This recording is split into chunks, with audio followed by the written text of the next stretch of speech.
Another one. Into the pit. It's a child. I can see that. Barely older than Anna. Then lay him down gently. Why? He can't feel it anymore. But we can. Simon was 18 and worked as the city gravedigger's assistant. His hands had long since grown tougher than the leather of his apron. Every morning, he lifted bodies onto the cart. Every evening, he counted how many more the burial pit could hold. The number kept growing. Konstanz, 1635. 2 years earlier, Swedish soldiers had stood outside the city walls. Now the enemy did not come with cannons. It came with fever and with carts that never returned empty. Peter, What? when the pit is full, where will we take the next ones? Then we dig another. Simon pulled the cart through the narrow streets of the Niederberg. Here, between the craftsmen's houses, death seemed to have seeped into the walls. The stench of waste and smoke rose from the open gutters. Beneath it lingered something sweet, something heavy. By now he knew that smell better than the scent of fresh bread. Peter, there are more guards at the Rhine gate than there were during the siege. They're not waiting for the Swedes. Then what are they waiting for? The miasma. The poisoned air. Outside the gate, the city physician went from house to house, a vinegar-soaked cloth covering his mouth and nose. Behind him, men carried planks, nails, and heavy hammers. He thinks he can lock death inside. He's locking the people inside. To the council, that's the same thing. Yesterday they boarded up the Meyer family in the Tanner's Quarter, just because the old man coughed. Then we'll be collecting them soon. Maybe it was only a cough. The plague ordinance has no room for maybe. Konstanz still bore the scars of the Swedish siege of 1633. Burned roof beams rose between hastily repaired houses. The city belonged to Further Austria, was Catholic once more, and was filled with people who had learned to see an enemy in every sickness. Save your mind for the digging. What is that supposed to mean? Think too much, and you start to feel. Feel everything here, and you won't last a week. Simon looked at the bundle on the cart. It was a little boy. In the pale morning light, his face seemed almost peaceful. He had been about Anna's age. Anna was Simon's little sister, the only person he had left. They lived in a small room beside the lakeside city wall. After every day's work, Simon washed himself with vinegar water. He scrubbed his hands, arms, and face until his skin burned. But there were things in this city that could not be washed away. Hunger, for one. Grain grew more expensive with every passing day. The people grew weaker, and the plague always found those who barely had the strength to live. Anna coughed this morning. What kind of cough? Dry. Only a few times. Fever? No. Any swellings? Beneath her arms? Around her neck? No, it was only from the cold wind. Then that's what it was. What? The wind. That's what you tell anyone who asks. I made her a warm compress. Simon, listen to me. The moment the physician hears about this, they'll board up your door. Then you won't be a servant of the city anymore. You'll be nothing but a name in the plague register. Anna isn't sick. Then make sure no one believes otherwise. Simon looked back toward the Rhine gate. Once again, a hammer struck wood. Behind the planks, someone screamed for help. Now he understood what Peter meant. The plague did not decide on its own who would die. Fear did too. And from that moment on, no one could ever know that Anna had a cough.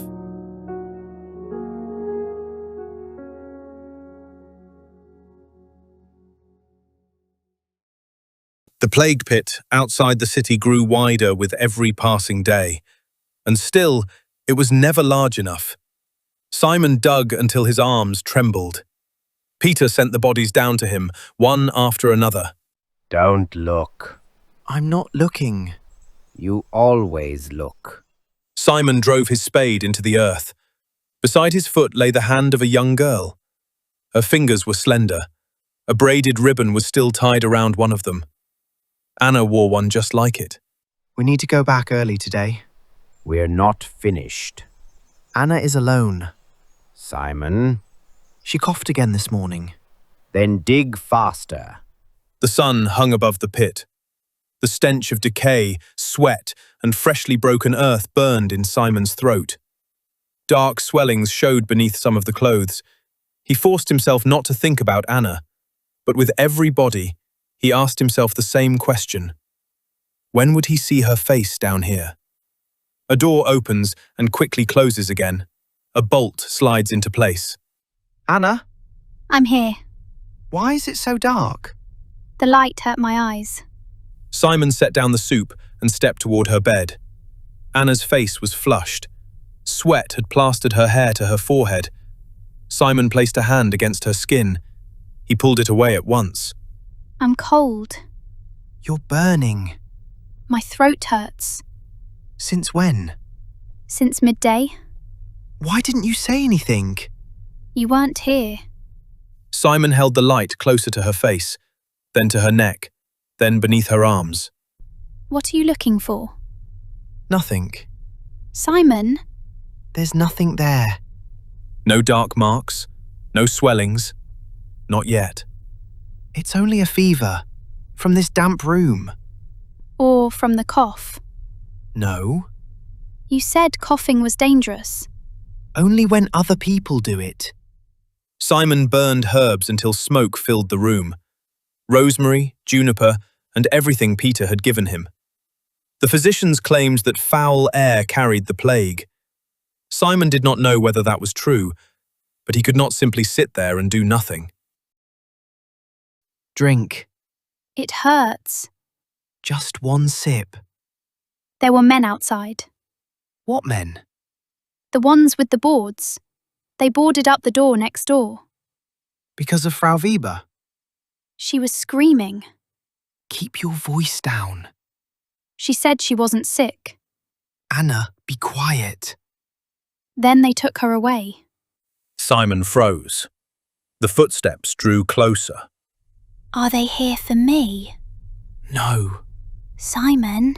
not a sound. Simon extinguished the tallow candle.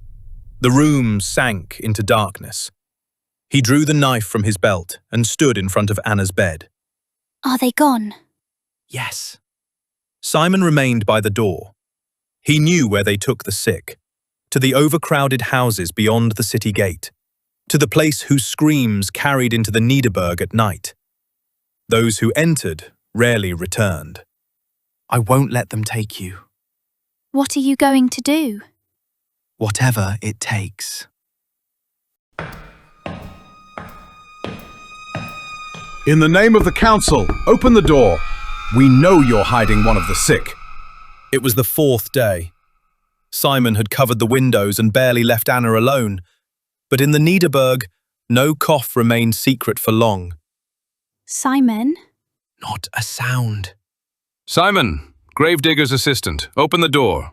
My sister is healthy. The neighbors heard her. She had a cold. Then you have nothing to hide. Open the door or the guards will do it for you. Please don't let them in. They're not taking you. Final warning. Simon looked at Anna. For 4 days he had believed he could keep her hidden. Now he drew back the bolt. Stay back. No one touches the girl. Dr. Elias Gruber entered the room. A waxed coat covered his body. Over his mouth and nose he held a cloth reeking of vinegar. In his other hand was a long wooden pole. She doesn't have a fever anymore. Move to the window. At least look at her properly. To the window. Stop! You're frightening her. Raise your head, child.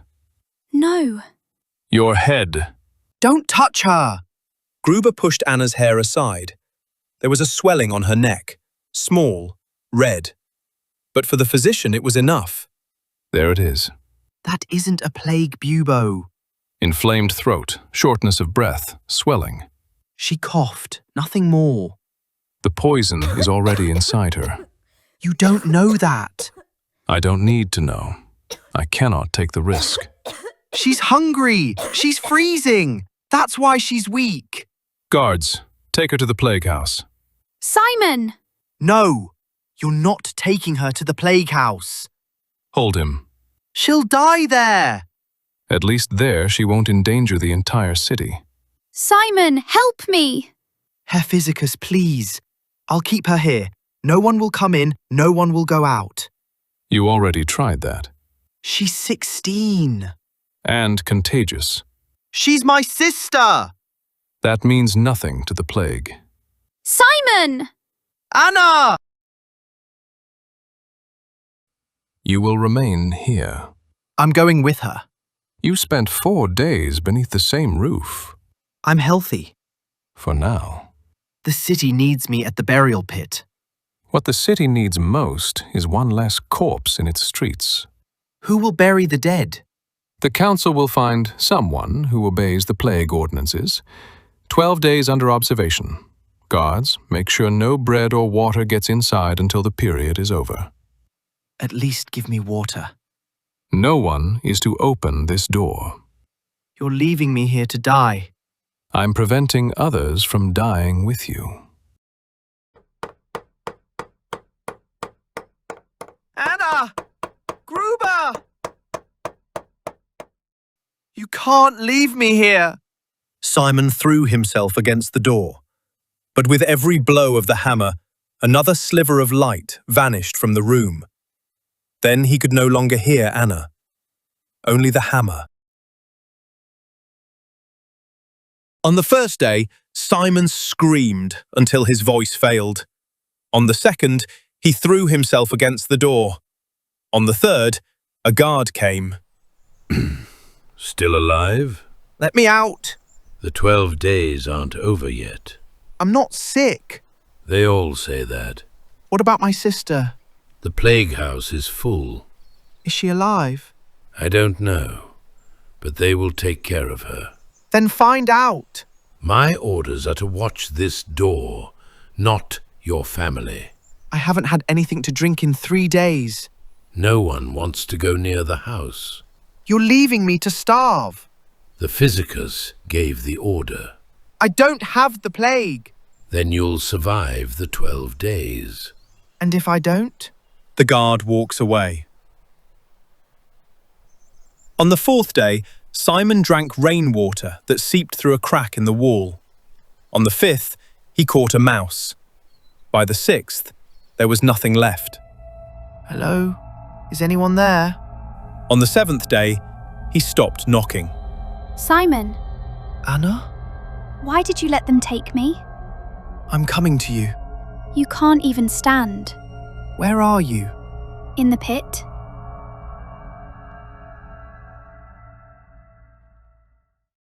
On the eighth day, the room began to speak to him. The walls whispered his name. In the darkness, he saw the faces of the people he had buried. Peter held out a jug to him. Simon reached for it.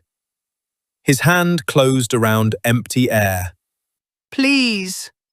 On the ninth day, Simon could no longer remember his mother's face.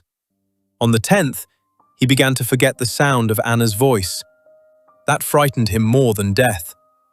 Inside an old chest, he found a scrap of parchment and the remains of some dried ink.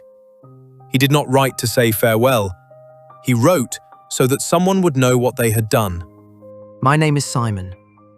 I'm 18 years old. I never had the plague. On the 11th day, Simon could no longer write. On the 12th, there were footsteps outside the door.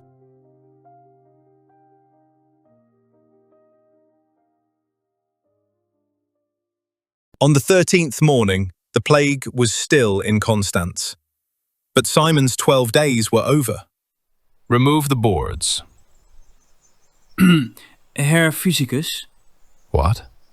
he's lying behind the door. Simon lay on his side. One hand was trapped beneath his body. The other was still reaching towards the door. His fingertips were raw. His lips were split. His ribs showed beneath his shirt. No buboes. Not every case develops buboes. No marks either. Then he died before they appeared. Or he died of thirst. Write down suspected plague. Herr Physicus. Suspected plague. He wrote something. Leave it. His name is on it. We already have his name in the register. He wrote that he was healthy. The dead write many things. He was 18. The next household is waiting. Take the body to the pit, then burn the room clean. The guard folded the letter. For a moment he held it in his hand. Then he placed it on Simon's chest. The cart was already waiting outside. Upon it lay an old woman, an infant, and a man whose name no one knew. Simon, Suspected plague. he didn't have the plague.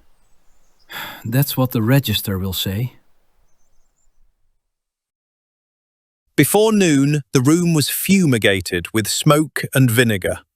That evening, the guards boarded up 2 more houses, and the following morning, Peter pulled the cart through the Niederberg once again. In the city's register of the dead, all that remained of Simon was a single entry, 18 years old, gravedigger's assistant, suspected plague.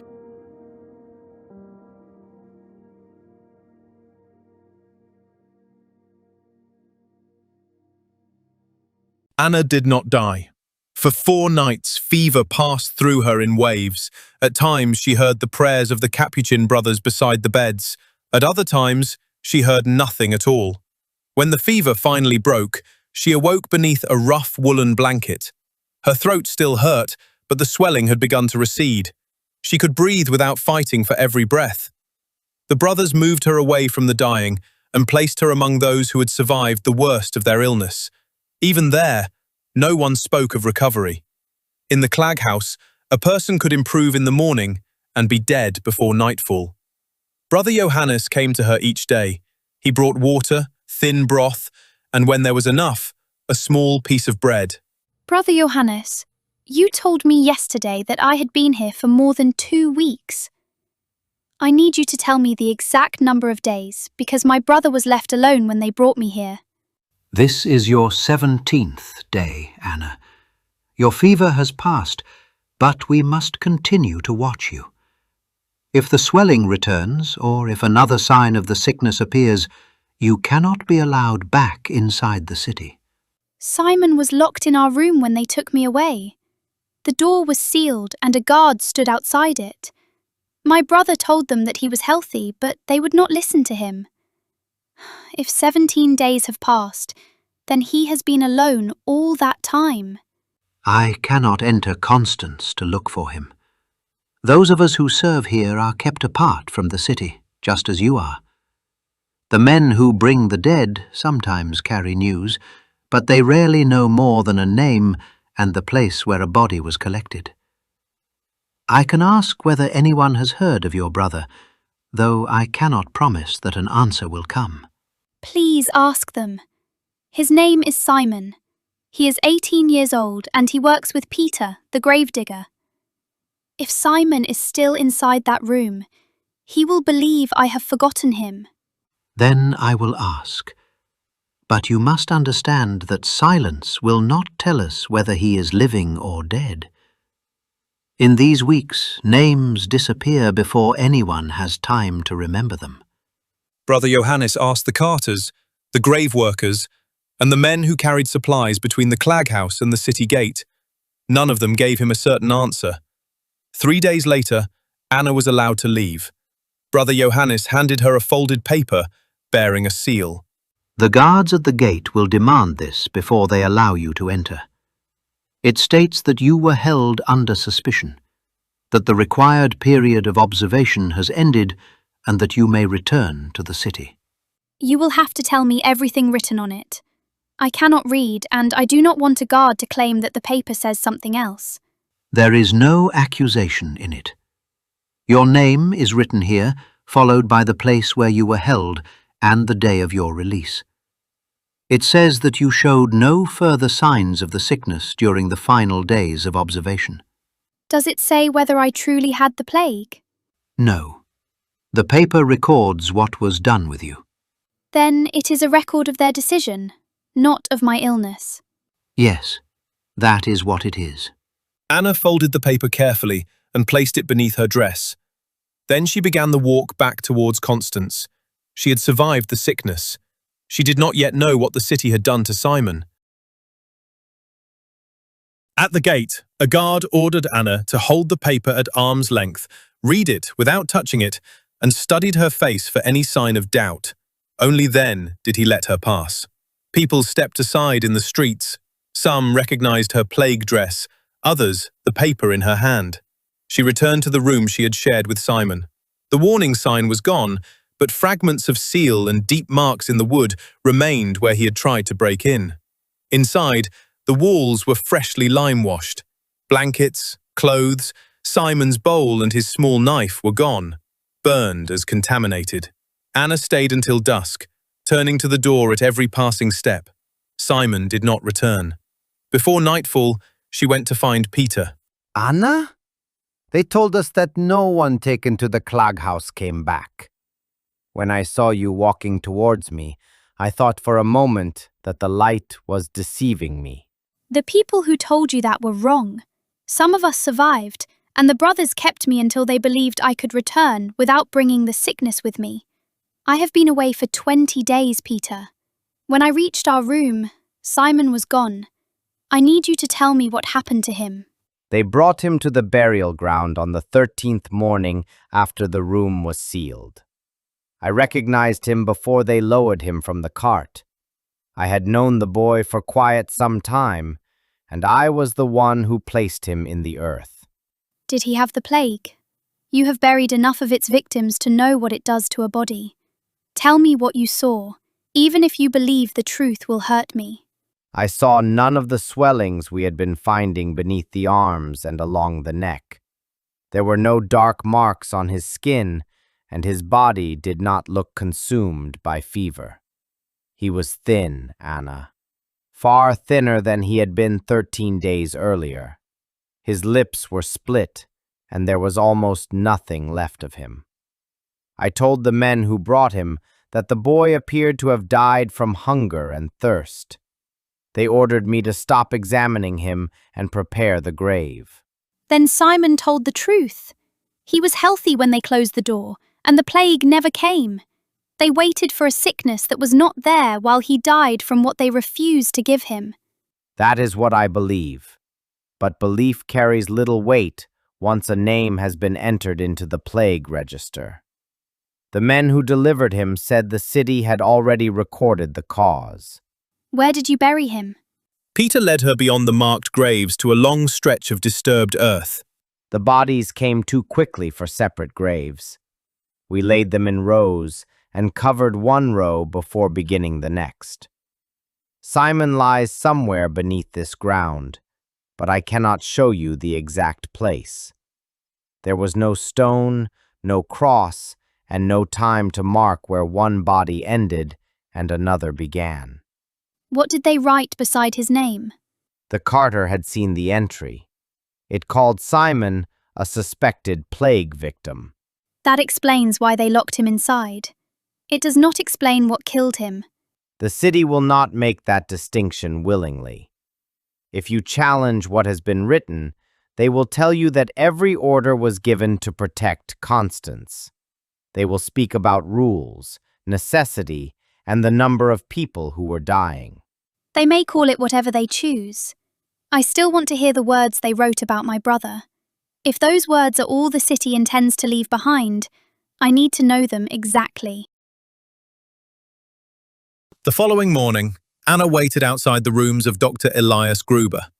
Families stood in the corridor seeking permission to bury their dead or begging for the release of relatives confined under suspicion. Servants carried new reports into Gruber's chamber. Other servants emerged with orders for more doors to be sealed. When Anna was finally admitted, Gruber did not recognize her. My name is Anna. The plague servants took me from a room near the fish market 21 days ago. My brother Simon remained behind, and your men sealed the door with him inside. I have learned that he is dead. I have come because I want you to read what the city wrote beside his name. The registers are official documents. They are not opened merely to satisfy the questions of every relative who disputes an entry. I cannot read, Doctor. I am not asking to touch the book or take anything from it. I only want to hear the words that remain after my brother has been buried without a marker. Gruber studied her for a moment. Then he opened the register and moved his finger down the page. Simon, 18 years old, gravedigger's assistant, suspected plague. That is the complete entry. Peter saw Simon's body before he buried him. He found no swellings and no dark marks. Simon did not look as though a fever had killed him. He looked as though he had been left without food and water until his body could no longer endure it. Peter is a gravedigger, not a physician. The signs of plague are not identical in every victim, and the absence of a swelling does not prove that there was no infection. Your brother had been in close contact with you while you showed symptoms. Confinement was required. Then the entry tells me why you confined him, but it still does not tell me why he died. Simon begged the men outside the door for water. They could hear his voice, yet no one brought him anything.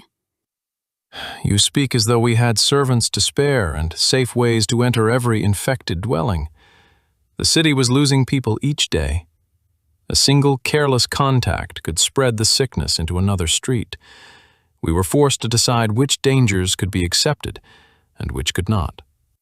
No one had to enter. A vessel could have been placed outside the door. Water could have been passed through the window. The guard was already standing there, close enough to hear Simon asking for help. The city found a man to keep him inside, but it could not find a way to keep him alive. If the seal had been broken, your brother might have escaped. If we had made an exception for him, every confined family would have demanded the same. You know only what happened in one room. I was responsible for an entire city. Simon was not an entire city. He was one person, and that is why it was easy for you to leave him there. You counted the danger he might have caused, but no one counted the days he remained alive behind that door. Gruber looked again at the register. For a moment, his hand rested near the ink and quill. I cannot amend an official entry because a gravedigger believed the body appeared starved. Your brother was confined after exposure to a suspected case. He died during that confinement. The record is consistent with the information available to us. Then read it to me once more. I want to remember precisely what the city chose to say, and what it chose to leave out. Simon, 16 years old, gravedigger's assistant, suspected plague. Nothing about the locked door. Nothing about the water he asked for. Nothing about 13 days without food. No. Anna left the room. Dr. Gruber drew another report towards him. Before the hour ended, he had signed 3 new orders of confinement. Simon's entry remained unchanged. Peter allowed Anna to sleep in the small shed where the burial tools were stored. It was cold, but there was a roof above her, and no one feared sharing a wall with a girl who had returned from the Clark house. Once more, she visited the room where Simon had died. There was nothing left for her to carry away. Even the lime on the walls seemed intended to erase the fact that 2 people had lived there. When Anna stepped back into the street, the guard who had watched Simon's door was waiting for her. He held a folded piece of paper. I found this beside your brother after the room was opened. It should have been burned with the other things, or given to the clerk and entered with the belongings of the dead. I kept it because I had promised Simon that I would not forget him. My brother did not need you to remember him after he was dead. He needed you to bring him water while he was still alive. I know that. There is nothing I can say now that will make my obedience appear merciful. I followed the order given to me, and your brother paid for it. Is that paper something Simon wrote? Yes, it is addressed to you. I thought you might want to ask a priest to read it. You will read it. You stood outside the door while he wrote those words, and you carried them away after his death. I want to hear them in the voice of the man who heard him asking for help. The guard unfolded the letter. My dearest little sister, I do not know where they have taken you, or whether this letter will ever reach you. I tried, Anna. I tried to keep them away from you. I told them you were not sick. They did not listen. I have no fever. There are no swellings on my body. I am not sick. They condemned me without hearing me. They locked the door and waited for the plague to appear. It never did. The guard outside my door hears me asking for water. He knows that I am still alive. There is more. Read all of it. If they find this letter, tell people that I was innocent. Tell them that I did not die from the sickness, but from their fear. They locked me inside to save the city, but they saved only themselves. They made a mistake that will cost me my life. Farewell, my love. Your brother, Simon. The guard lowered the paper. When Simon called to you, did you hear every word he said? I want an honest answer, because you can no longer protect him, and there is no punishment worse than the one he has already suffered. I heard him. During the first days, I believed he was infected, and that opening the door might endanger everyone nearby. Later, his voice grew weaker, but he still showed none of the signs we had been warned to expect. By then, I no longer knew whether he was sick. I followed my orders because I was afraid of what would happen if I disobeyed them. You did know. Perhaps you did not know it on the first day, but you knew before the end. You heard a healthy boy becoming weak from thirst, and you remained outside because obeying was safer for you than helping him. Yes. Keeping his letter does not change that. Reading it does not change it either. No, it does not. Anna took the letter from him. The marks on the page meant nothing to her, but she remembered the words. In the years that followed, Anna worked in other people's houses, carrying water, cleaning kitchens, and caring for children while war moved around Konstanz.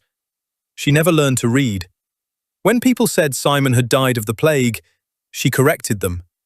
She said the city had sealed a healthy boy inside a room and left him to starve. Some believed her, others defended the measures, a few told her to let the dead rest. She only repeated what Simon had written. In the city's register, his entry still read, Simon, 18 years old, gravedigger's assistant, suspected plague. The city kept its record, and Anna kept his words. The memory stayed with her like a second body she could not set down. She would wake at night and see the sealed door, the silence behind it, the certainty that no one had listened. In the mornings, she still went to work, still moved through other lives as if hers had not broken. But it had. And though years passed and the war moved beyond Konstanz, Anna never stopped returning to the moment when a city defined the truth and her brother was left to die inside it.